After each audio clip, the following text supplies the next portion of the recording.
এবারের বিশ্বকাপ কে জিতবে সেটা অনেক আগেই নিশ্চিত হয়ে গিয়েছে। মূলত ফিফা অনেকটাই পরিকল্পনা করে ক্রিস্টিয়ানো রোনালদোকে বিশ্বকাপ জেতাচ্ছে, ঠিক এমনটাই দাবি করেন ঘানার ধর্মীয় নেতা এরিক বোহেন উচে। সেই সাথে ঘানার আরেক ওঝা বা জিনের বাদশাও এমন দাবি করেন।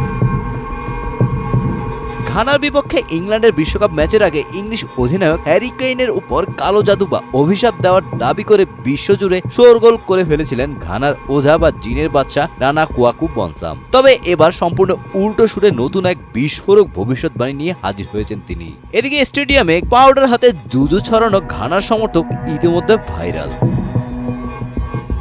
বনসামের দাবি, এবারে বিশ্বকাপটা ক্রিস্টিয়ানো রোনালদো বা পর্তুগালের হতে যাচ্ছে। একই সঙ্গে তিনি জানিয়েছেন হ্যারি কেইনের উপর সেই কথিত অভিশাপও তিনি তুলে নিয়েছেন। সংবাদ মাধ্যমে মুখোমুখি হয়ে এই আধ্যাত্মিক চিকিৎসক জানান, শিরোপার লড়াইয়ে একদম কাছে গিয়েও কেইনের ইংল্যান্ড এবার খালি হাতেই ফিরতে হবে। তবে কেইনের প্রতি তার আর কোনো ক্ষোভ নেই।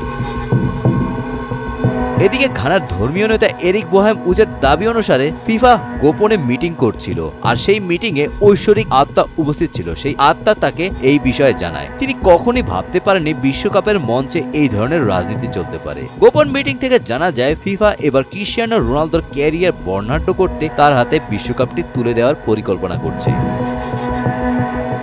তবে এই ধরনের মন্তব্যকে সমর্থকরা উড়িয়ে দিয়েছেন। এবারে বিশ্বকাপ নিয়ে বেশ কিছু ভবিষ্যৎবাণী হয়েছে। জার্মান অর্থনীতিবিদ, ব্রাজিলের সাইকিক নেদারল্যান্ডস ও পর্তুগালকে এগিয়ে রাখছে। এরই মধ্যে এমন বিস্ফোরক মন্তব্য আসলো।